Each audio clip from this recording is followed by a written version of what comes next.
అందరికీ వందనాలు. Praise the lord. సువార్తను మనము ఏ విధంగా ప్రకటించాలి? ప్రస్తుతం ఉన్న కాలంలో ప్రజలకు కావాల్సినటువంటి సువార్త ప్రకటించే విధానం ఏమిటి? బైబిల్ ఏం చెబుతుంది, పౌలు ఏం బోధిస్తున్నాడు అనే మాటలు క్లుప్తంగా కొన్ని విషయాలు మనం ధ్యానం చేద్దాం. అపోస్తుల కార్యాల గ్రంథము 17 అధ్యాయము 22, 23 వచనాన్ని చదువుకొని క్లుప్తంగా మనము ధ్యానం చేద్దాం. పౌలు అరెయోపాగు మధ్య నిలిచి చెప్పినదేమనగా, ఏథెన్సు వారులారా, మీరు సమస్త విషయములలో అతి దేవతాభక్తి గలవారై ఉన్నట్లు నాకు కనబడుచున్నది. నేను సంచరించుచు మీ దేవతా ప్రతిమలను చూచుచుండగా ఒక బలిపీఠము నాకు కనబడెను.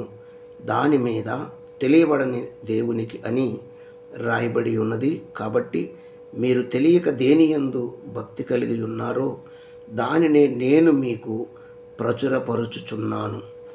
చూడండి, చాలా జాగ్రత్తగా గమనిస్తే పౌలు సువార్త ప్రకటించడానికి వెళ్ళినప్పుడు అక్కడ ఏథెన్సు పట్టణములు మరి అనేకమైనటువంటి గుడులున్నాయి, దేవతా స్తంభాలు ఉన్నాయి. అన్నీ వారికి తెలిసిన పేర్లు పెట్టుకొని వాటిని ఆరాధిస్తూ వస్తున్నారు. అయితే ఒక బలిపీఠము కట్టబడి ఉంది. ఆ బలిపీఠానికి పెట్టిన పేరు ఏమిటంటే తెలియబడని దేవుడు అని ఉంది. బలిపీఠము, బలియాగము, శిలువ మీద బలి అయ్యేది ఎవరు అంటే యేసుక్రీస్తు ప్రభువారు. ఆ యేసుక్రీస్తు సారాంశం తెలియక వాళ్ళు మరి తెలియబడని దేవుడు అని చెప్పి వాళ్ళు అనుకున్నారు. పౌలు అక్కడికి వెళ్ళి, తెలియబడిన దేవుడని మీరు అనుకుంటున్నారు, అది మీకు తెలియచేస్తున్నాను. ఆ బలిపీఠం యొక్క సారాంశం ఏమిటంటే, ఒక బలి జరగాలి. ఆ బలి జరిగితే కానీ పాప క్షమాపణ కలగదు.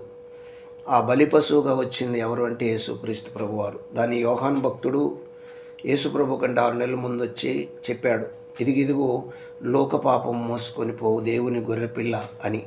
ఒక గొర్రెపిల్లగా వచ్చి బలి అవుతాడు. ఆ బలి పశువుగా బలి అయి మానవ జాతి కొరకు కలువరి శిలువలో ప్రాణం పెడతాడు. ఆయన చనిపోతాడు, రక్తం చిందించేస్తాడు. ఆ తర్వాత తిరిగి పునరుద్ధరణ లెగుస్తాడు. ఆయన పేరే నజరేయుడైన యేసు. మేము శిలువ వేయబడిన క్రీస్తును ప్రకటిస్తున్నాము అనే విధానంగా పౌలు భక్తుడు సువార్త ప్రకటించడానికి ఆ ఏథెన్సు పట్టణంలోకి వెళ్ళి ప్రకటిస్తూ వచ్చారు. కాబట్టి ఈ విధమైన సువార్త మనం ప్రకటించాలి.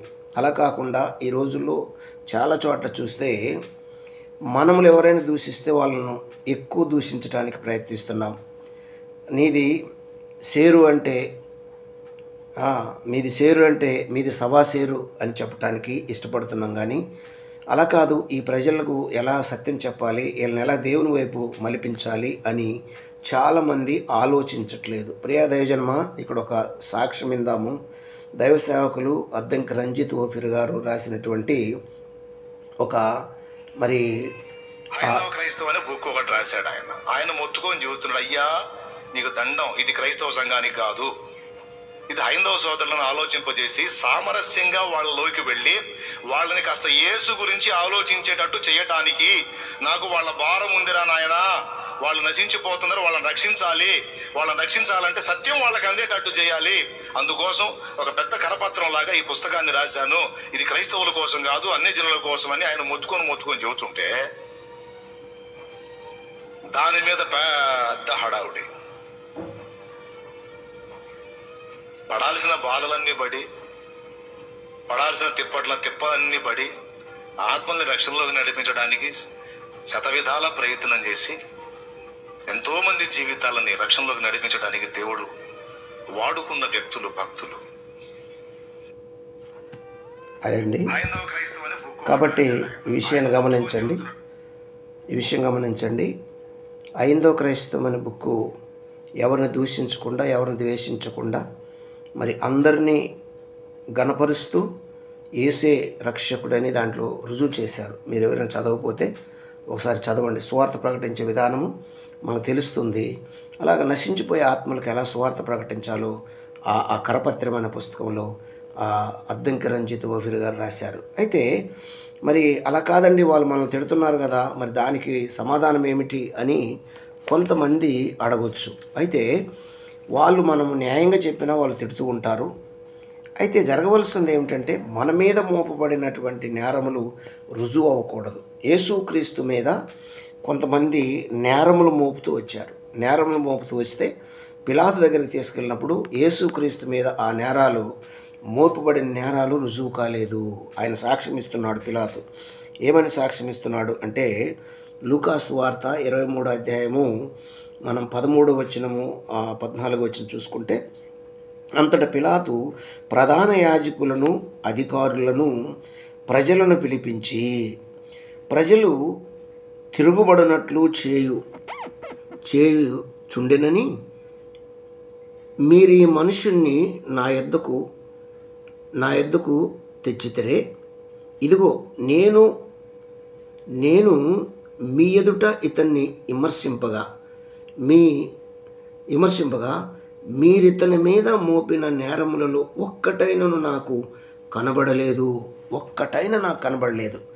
అయితే ఈ రోజుల్లో స్వార్థ ప్రకటిస్తున్నప్పుడు మన యేసుని తిడుతున్నప్పుడు నీది సేరైతే నాది సవాసేరు అనటం కంటే, అలా కాదు బాబు, నువ్వు తెలియక పొరపడుతున్నావు, యేసు నిజమైన దేవుడు అని సాత్వికంతో సువార్త చెప్పాల్సినటువంటి బాధ్యత ఉన్నది.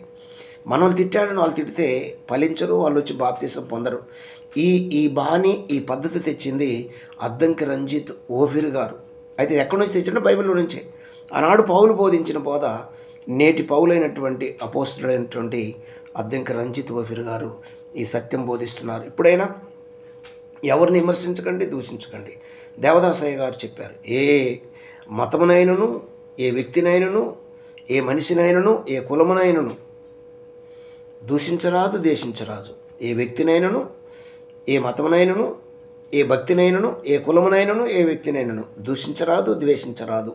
సమస్తం దేవుడు చూసుకుంటాడని ముంగమూరి దేవదాసయ్య గారు చెప్పారు. అలాగే మరి సువార్త ప్రకటించాలని ఒక పాటలో ఆయన కూడా చెబుతున్నాడు, పరమత దూషణలేలా పరిహరించి పలుకుటేలా అని ఒక పెద్ద ఆయన ఎప్పుడో పాట రాశాడు. ఆయన కూడా రాశాడు, సాక్ష్యం ఇచ్చేదా మన స్వామి యేసు దేవుడని సాక్ష్యం ఇచ్చేదని పాటలో పరమత దూషణలేలా పరిహరించి పలుకుటేలా అని పెద్దలు చెప్పారు.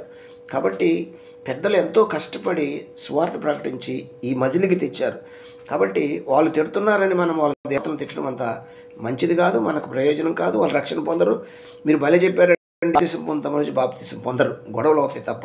దయచేసి సువార్త ప్రకటించే విధాము క్రైస్తవ సంఘము స్పష్టంగా తెలుసుకోవాలని ఈ కరపత్రాన్ని రాసి పీఠాధిపతులను కోసపెట్టి ఒక మాట అన్నారు. మీరు ఎవరైనా విన్నారు లేదు, మళ్ళీ వినకపోతేనండి.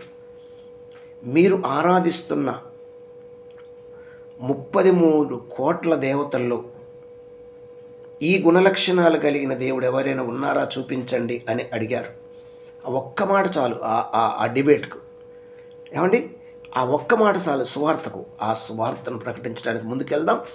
దేవుడు ఖచ్చితంగా తగిన ప్రతిఫలం, బహుమానం మనకిస్తాడు. అందరికీ వందనాలు. God bless you.